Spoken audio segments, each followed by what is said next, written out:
Hello, world and universe. Welcome to the Trevor Donald Experience. Manifest your truth. And if you're new to the channel, please hit that like and subscribe button. And for all my continued followers, I want to say thank you. And this is an opinion-based video channel where I try to open your eyes and ears to some of the travails and tribulations that take place throughout our cities, our states, our country, and sometimes around the world. And this particular story is straight out of Oklahoma, where a man was wrongly imprisoned for 5 decades, 48 years. Here we go. What happens when an innocent man goes to prison for a crime he did not commit? Glynn Simmons was convicted of murder in 1975.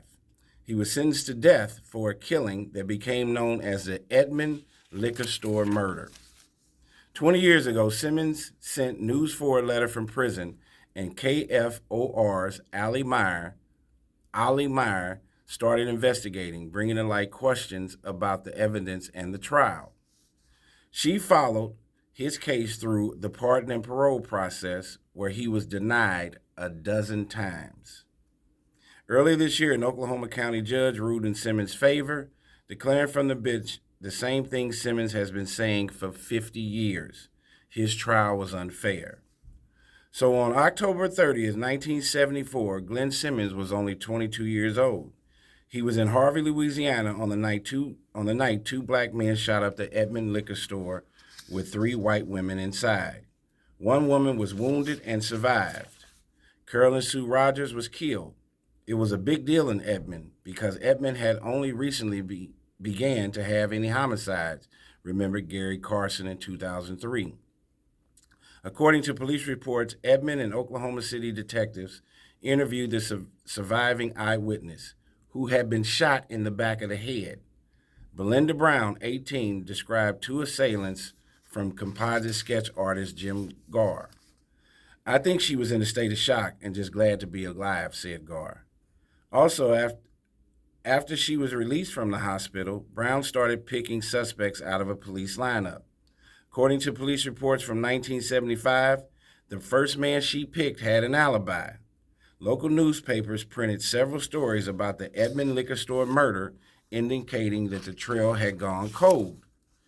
6 weeks after that, under pressure to solve the crime, detectives organized some additional lineups at Oklahoma City Police Headquarters. The single eyewitness participated in 8 different lineups. She identified at least 5 different black men. In 2003, Simmons told News 4, "I never was picked out of a lineup. I'm still trying to figure out, how did I get identified as a suspect? How did the police make me the suspect when the witness didn't even identify me?" Glynn Simmons also had an alibi. He was in Louisiana on the night of the murder. Edmond police never checked. Even though Brown never picked Simmons out of a police lineup, the department named him the suspect. Oklahoma County District Attorney Curtis Harris charged him with the crime. Simmons' attorney, Henry Floyd, who was later disbarred at the time, likely had no idea the witness had picked out so many others because the police report wasn't in the court file. The prosecutor never turned that exculpatory evidence over to the defense. And so for decades, Glynn Simmons penned his own filings, begging the court to take another look. "I believe in the system," Simmons said in 2014, "even when it didn't do me right. I've always believed in the system." So in 1997, Simmons hired a private investigator. Investigator Mike Nobles found that exculpatory police report missing from the file. The Edmond City attorney turned it over to Nobles in 1997. 5 years later, Simmons wrote a letter to News 4 and asked for help. "I remember on death row, somebody told me, you can always get out of prison, but you can't get out of the grave. So every day above ground is a good day." For nearly 5 decades, Simmons languished behind bars, unable to prove his innocence in court and unwilling to admit guilt to the parole board. The prosecutor who sent Simmons to death row, Robert Meldfeld, wrote several letters to the Oklahoma State Pardon and Parole Board on Simmons' behalf. "Every time I go before the parole board, I get the feeling they want me to show remorse and take responsibility for the crime, said Simmons. I can't do it. It's not my crime. I didn't do it. So in 2019, Glynn Simmons hired a new lawyer, Joe Norwood. At the time, Norwood Law was getting national attention for winning a wrongful conviction case in Tulsa County. A prison friend of Simmons reached out to Norwood, who agreed to take the case after watching several KFOR news stories. Norwood has spent hundreds of hours sifting through Simmons' file. In 2022, he built the case for Simmons' wrongful conviction. I was willing to help him because it was clear he was innocent, Norwood said. We had the facts to show innocence. For the first time in 48 years, legal counsel mounted a legitimate defense worthy of an innocent man. In April of 2023, Norwood was granted an evidence hearing in Oklahoma County District Court. But during that hearing, he brought more than a dozen alibi witnesses to testify on Simmons' behalf. Additionally, the week before the evidence hearing, the newly elected district attorney made a surprise announcement. In April, District Attorney Vicki Behena called a press conference where she told reporters there was a police report, a significant police report that was never turned over. So we came to the conclusion, because we believe in fair and just trials in Oklahoma, that we should file an application requesting a new trial. After his exoneration, he decided to build his life anew in Oklahoma. This is Simmons. Within days of being released from prison, Simmons walked into Oklahoma County's diversion hub. We exist to support people impacted by the criminal legal system, said team pretrial release case manager supervisor Stacy Kastner. The Division Hub and the Education Employment Ministry team are pouring Simmons a solid foundation for a new life. Freedom can be disorientating, especially after 50 years of defeats. They don't know what to do or what direction to go, who to go to, said Division Hub case manager Dale Edwards.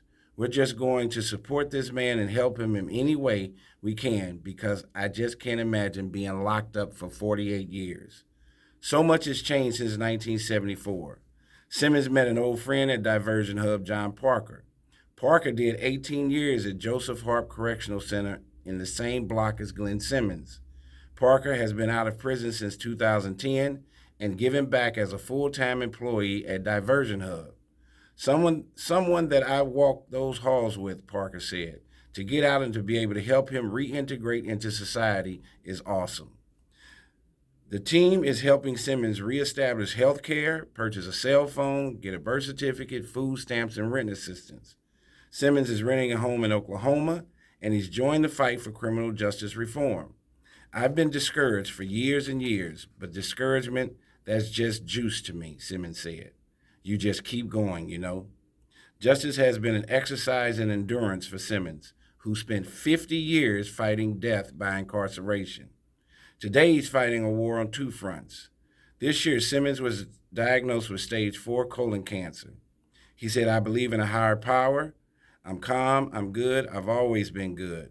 I've been pissed off, but I'm good. Glynn Simmons is the longest-serving conviction exoneree in United States history. He blames police conspiracy for the miscarriage of justice. The proof of that was uncovered by private investigators Mike Noble 25 years ago. We look back on that period of time, and he was easy. And he went, and there wasn't a big fight, Noble said. I just wish I had done more. Oh, God, I wish I had done more because he deserves it. The police department's failure to turn over that police report was a violation of Simmons' constitutional right to a fair trial. In Oklahoma, 1 in 5 convicts return to prison within 3 years. There's a lot of guys left behind, Simmons said. They went through the same thing I went through, but they didn't have an Ali Meyer or a Joe Norwood to help keep them struggling for years and years. Simmons' journey is a tragedy of injustice, born a lifetime ago in Edmond, Oklahoma. I spent 48 years of my life for committing a crime in this city, a city I ain't even been in before. A walk through downtown Edmond for this man in this town is a deliverance of sorts. First steps of freedom began a fresh chapter in a new and abundant, beautiful life. While the Oklahoma District Attorney has admitted Glynn Simmons was wrongfully convicted in an unfair trial, the office will not declare him as innocent. Most of the individuals who were closely involved in the conviction of Glynn Simmons in 1975 are no longer alive. The district attorney, defense attorney, judge, officers, and others are all dead. However, the eyewitness who identified Simmons in court, Belinda Brown, is still alive. She believes she picked the right man. A spokesman for Edmond Police issued this statement in 2014. This case was reviewed by the Oklahoma City District Attorney's Office 10 years ago. There was no problems found with the prosecution of this case then. The 18-year-old victim was not the only witness involved in this investigation. 3 juvenile males saw the suspect vehicle circling numerous times on Broadway with 2 black males inside, both wearing hats. The defendant's alibi didn't check out during the investigation. We have no reason to believe the wrong people were prosecuted for this crime. The current police spokesperson tells News 4 the department does not have an updated statement for this case. Glynn Simmons' attorney asked the judge for a finding of innocence, which will lay the groundwork for a potential lawsuit against all the agencies involved in his wrongful conviction.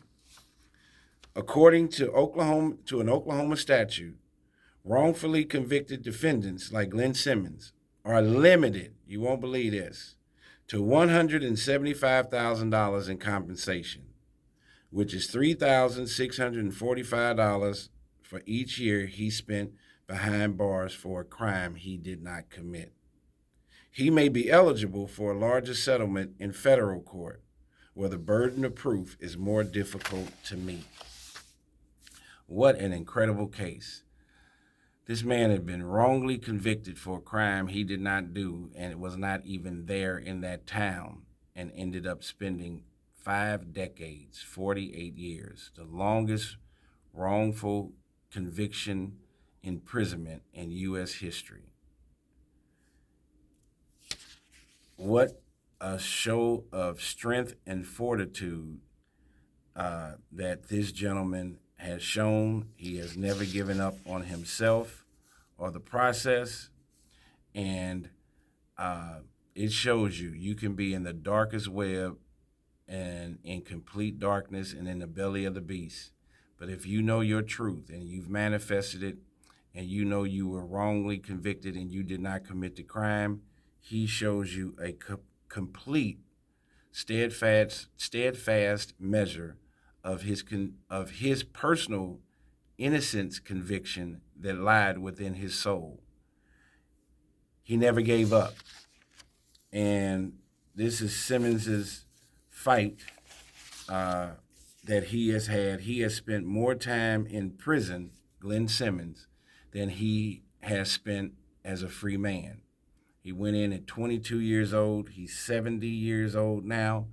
And what an unfortunate story, but we hear cases like this all the time where innocent people have been convicted and sent to prison for crimes they did not commit. This goes to the historical perspective of egregious, arrogant, and unlawful abiding law enforcement officers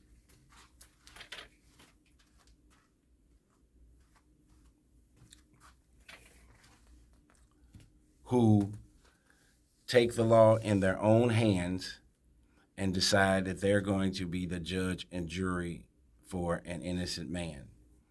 I am so happy to see that they finally got a waiver and changed their tone and let this man Glynn Simmons get out of prison after 5 decades, and he should be entitled to millions of dollars for the violation of his civil rights, for his imprisonment, to be caged like that, for him not to lose his mind. I'm sure he suffers from certain elements of PTSD as a result of this overexuberance of this conviction and the judicial system failing him and his family. But there are so many stories like this, and in my video channel, The Trevor Donald Experience, I will be exposing some of the corruption in our police departments. I'm not for defunding the police, but I am for having good, positive, hardworking police officers that are trying to do the right thing and serve their civic duty to the taxpaying citizens of America. There is a lot going on in our communities, in our cities, with mental health issues, the opioid crisis, homelessness, the ineptness of our inner city public schools, the fighting that's taking place with our young people, and prison and or death is what a lot of these young people are headed to. But this is a clear example, and it should be a measuring stick for all people, that no matter what you're going through, there is always a window of opportunity, and the direction and that wave can change into a positive direction for you. He had to wait 48 years in order to be exonerated, to clear his name, and to finally be physically and mentally free from 50 years of incarceration. What a tragic story. And then he gets out and he ends up with stage 4 colon cancer. And the fight continues even to this day. Tell me what you think about this case. The longest wrongly convicted prisoner Glynn Simmons spent 48 years in an Oklahoma penitentiary, which is just a very, very sad commentary. And we need to take corrective measures in our legal system and make sure that the police officers, the detectives, the prosecuting attorneys, the defense attorneys, the judges are checking all the right boxes for doing the right thing. But stay prayerful for Glynn Simmons. Applaud him for getting out. If he did not commit this crime and spent 50 years of his life encaged and enshackled, almost like a modern-day slave, and for him to come out after 50 years with any sense of reverence, positivity, spirituality is just a blessing. This is what this channel is all about. Tell me what you think. This has been the Trevor Donald Experience. Manifest your truth in a positive, righteous, and God-fearing way.